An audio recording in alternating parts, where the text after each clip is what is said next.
और इंतजामिया के सामने वो आ रहा है, एलजी इंतजामिया के सामने आ रहा है। और ये कानून जो है ये बन रहा है कि अर्बन लोकल बॉडीज के अंदर एरिया सभा मेंबर्स की तैनाती हो सकती है। बहुत सारे लोगों के लिए बड़ी खबर है, क्योंकि जम्मू कश्मीर इंतजामिया बहुत जल्द ये फैसला लेगी कि एरिया सभा मेंबर्स की तैनाती अर्बन लोकल बॉडीज में करनी है या नहीं करनी है। अगर ये अप्रूव होता है, ये प्रपोजल जो housing and urban development department के अंदर बन रहा है, जिस पर गुफ्तगू हो रही है, अगर ये अप्रूव होता है तो उससे इलेक्टेड रिप्रेजेंटेशन जो है वो बढ़ेगी।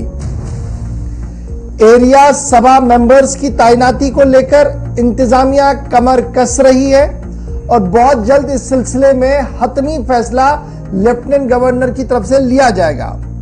और इस नए सिस्टम से ये जो एरिया सभा मेंबर्स की तैनाती अर्बन लोकल बॉडीज के अंदर होगी, माना जा रहा है कि इससे फाइनेंशियल स्ट्रेंथ होगी जी, इससे एनहांस होगा मजीद पैसा। और ये जो नए मेंबर्स की तैनाती होगी एरिया सभा मेंबर्स की, ये बहैसियत एडवाइजर्स के तौर पर काम करेंगे। जम्मू कश्मीर इंतजामिया बहुत जल्द इस सिलसिले में एक बड़ा फैसला लेने जा रही है कि बल्दियाती इदारों के अंदर एक और पोस्ट एरिया सभा मेंबर्स की तैनाती हो।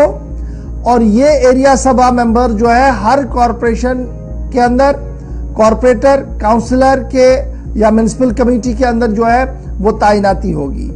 और ये तैनाती यानी एक कॉरपोरेटर के पास 3 से 4 एरिया सभा मेंबर्स होंगे और इसी तरीके से काउंसलर के पास भी होंगे।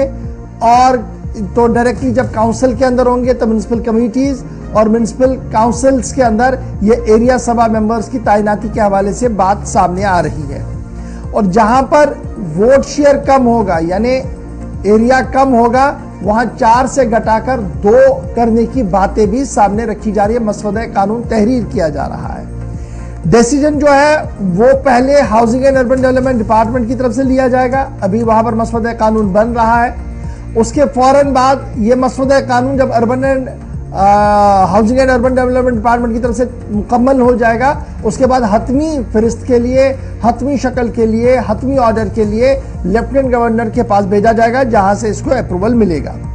अब ये क्रिएशन ऑफ एरिया सभा मेंबर जो है कॉन्स्टिट्यूएंसी वाइज की जाएगी, सेगमेंट वाइज की जाएगी। और माना जा रहा है कि इससे जेएमसी और एसएमसी मजीद बेहतर होंगी और साथ साथ कॉरपोरेशंस के अंदर ये जो काउंसिल्स हैं हमारी और दीगर इदारे हैं वो भी मजबूत होंगे। इधर से ये भी एक खदशा है कि जेएमसी और एसएमसी के रवां साल के आखिर तक टेन्योर मुकम्मल होना है, तो क्या उससे पहले इसको लिया जाए और कैसे लिया जाए, अगर नहीं लिया जाए तो क्या किया जाए। तो ये सारी चीजें जो वो देखी जा रही है। तो एक नई टर्म आपके लिए है जी, एरिया सभा मेंबर्स। बहुत जल्द ये नाम आपके सामने, अभी तक आप कॉर्पोरेटर्स को ढूंढ रहे थे कि मेरे वार्ड का कॉर्पोरेटर कौन है, अब आप कॉर्पोरेटर के साथ साथ ढूंढेंगे बहुत जल्द कि एरिया सभा मेंबर भी कौन है। इस पर जरा गुफ्तगू करते हैं। मेरे साथ डॉक्टर हरबख्श सिंह साहब भी ज्वाइन कर चुके हैं, पीपल्स डेमोक्रेटिक पार्टी के तर्जुमान भी है और इलेक्टेड रिप्रेजेंटेटिव भी है। डॉक्टर साहब बहुत शुक्रिया जी ज्वाइन करने के लिए।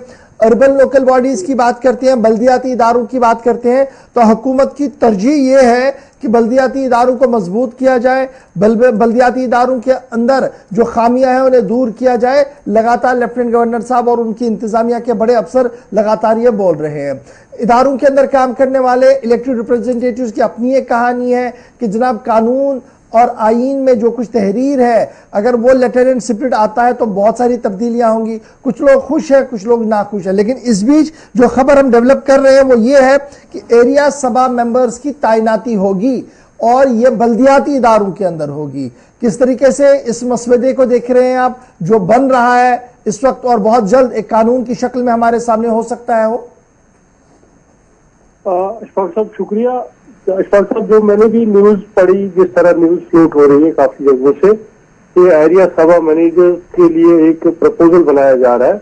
मुझे समझ नहीं आ रहा कि जो आप पहले कह रहे थे जी 70 साल में जो नहीं हो सका, जो चीजें हमने जी इनको स्ट्रेंथन किया, हमने जी म्युनिसिपल कमेटीज, म्युनिसिपल काउंसिलें बनाई, रिटायर सिस्टम बनाया, लेकिन अब उसको ही डाइल्यूट करने की कोशिश हो रही है।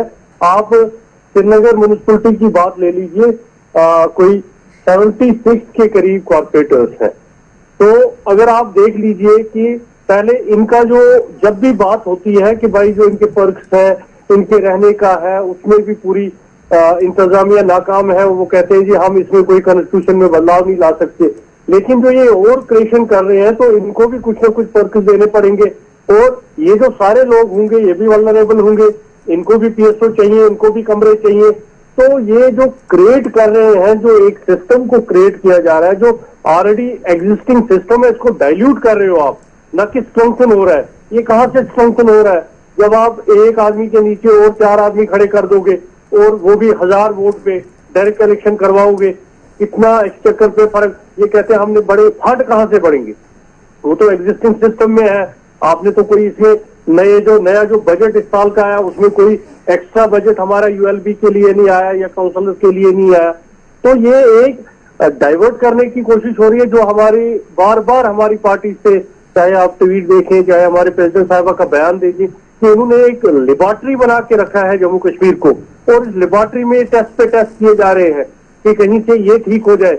क्योंकि जो इनकी मर्जी से नहीं बनता, जो ये नहीं कर पाते, और आप ये जो प्रपोजल है ये कहीं भी डायरेक्टेड नहीं होगा, क्योंकि फिर ये कहेंगे आप इसमें इलेक्शन हो गए जी, हमने इसमें करना। तो ये कहीं ना कहीं नॉमिनेशन बेसिस पे इस सिस्टम को डाइल्यूट करने की कोशिश, जो लोगों ने एक मैंडेट दिया है, जो एक लोगों ने एक आप देखिए इन्होंने हालत क्या की। हमारी म्युनिसिपल कमेटी कश्मीर, जम्मू कश्मीर की, श्रीनगर की बात ले लीजिए, कॉर्पोरेशन की, 4 बार मेयर चेंज हुआ, 4 बार उतरा, 4 बार चढ़ा, जम्मू में भी इसी तरह हुआ।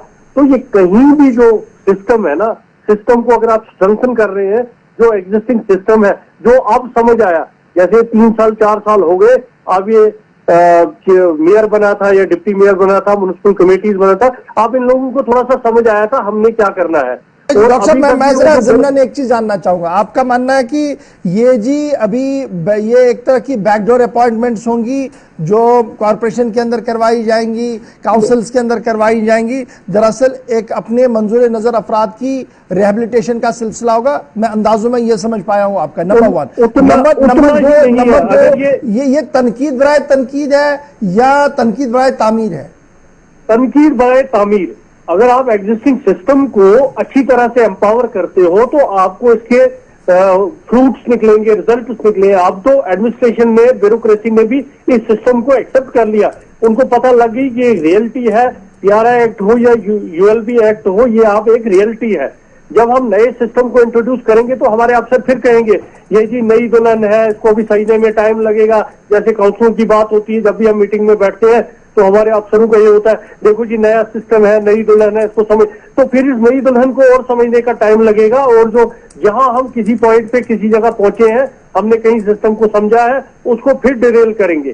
तो ये डिरेल कैसे होगा? इससे तो मजीद मजबूती होगी, कुछ और लोग इलेक्शन या नॉन इलेक्शन समझने में, आप मुझे बोलिए, आपकी राहत की बात करेंगे। साहब 5 साल का टेन्योर पूरा हो गया, अभी तक म्युनिसिपल कॉर्पोरेशन और काउंसिलें समझने में लोगों को दिक्कत हो रही है, उनके पावर समझने में लोगों को पता नहीं है हमने अफसर के पास जाना है या कॉर्पोरेटर के पास जाना है, इसके क्या पावर्स है। जब हम इसमें एक और नया क्लास करेंगे तो उसको और 5 साल लगेंगे समझने में, तो डिरेल हो गया ना, स्ट्रेंथन कहाँ हुआ।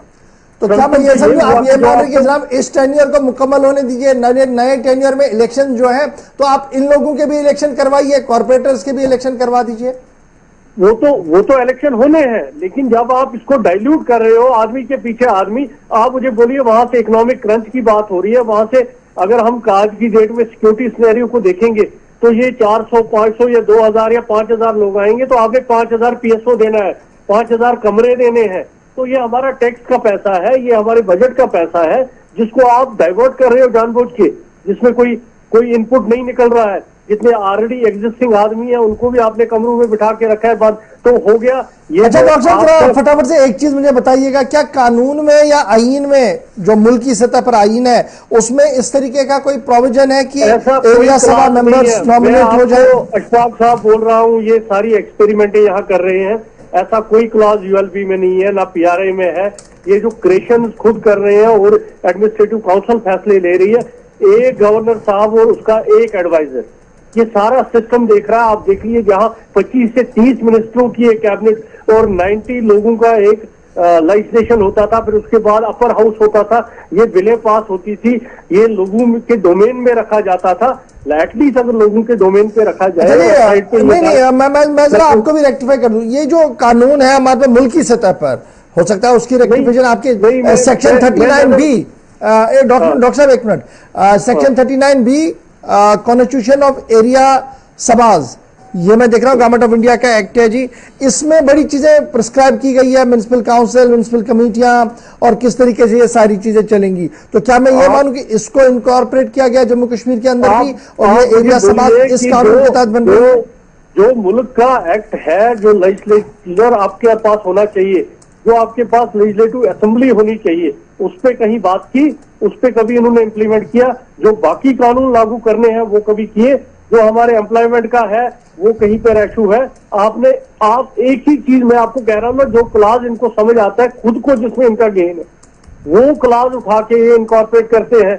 जहां एक बड़ी चीज चाहिए, जैसे हमारी असेंबली की बात है, जैसे हमारी स्टेट करने की बात है। पहले तो ये था कि ये गहरा ही नहीं है, अब कानून मुझे मिल गया है 39B सेक्शन B, तो उसके तहत तो है, ये हो सकता है। अशफाक साहब, कानून बहुत सारे हैं। अगर हेलो जी जी, अशफाक साहब, कानून सारे बहुत हैं। हम पुणे में गए थे, हमें वहां पे एक टूर पे लिया गया है, जो वहां पे म्युनिसिपल कॉर्पोरेशन या जो काउंसिलें हैं, जो उनके पावर्स हैं, वो तो हमें यहाँ दिए गए नहीं। उनके पास एडमिनिस्ट्रेटिव पावर्स भी है।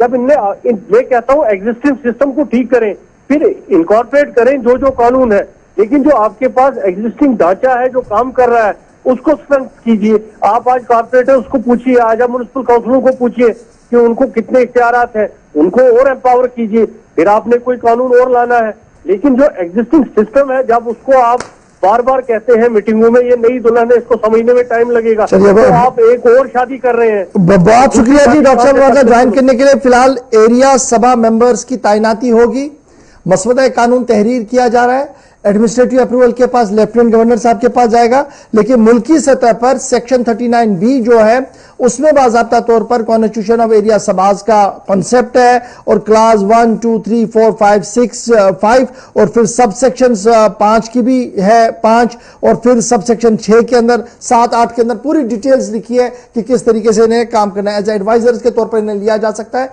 लेकिन पॉलिटिकल पार्टियों की अपनी परेशानियां होती है, वो कह रहे हैं कि जनाब हम है तो दूसरा ना है, लेकिन यहां सरकार और भी लोगों को लाने की कोशिश में। अब देखना होगा कि ये इलेक्शन के जरिए से आएंगे या सिलेक्शन के जरिए से आएंगे, और यह मसौदा कानून कब तक लेफ्टिनेंट गवर्नर के दफ्तर तक पहुंच रहा है। फिलहाल बड़ी खबर हमने आपको बता दी कि housing and urban development department के अंदर तहरीरें हो रही हैं, फाइलों पर नोटा नोटी हो रही है, और बहुत जल्द आप ये खबर सुनेंगे जब लेफ्टिनेंट गवर्नर साहब इस पर मोहर साबित करके ये बताएंगे कि अब हमने जी एरिया सभा मेंबर्स की तैनाती करनी है काउंसिल्स के अंदर, यानी JMC, SMC, कॉर्पोरेशन, कॉर्पोरेटर्स के अंदर ये चीजें होंगी।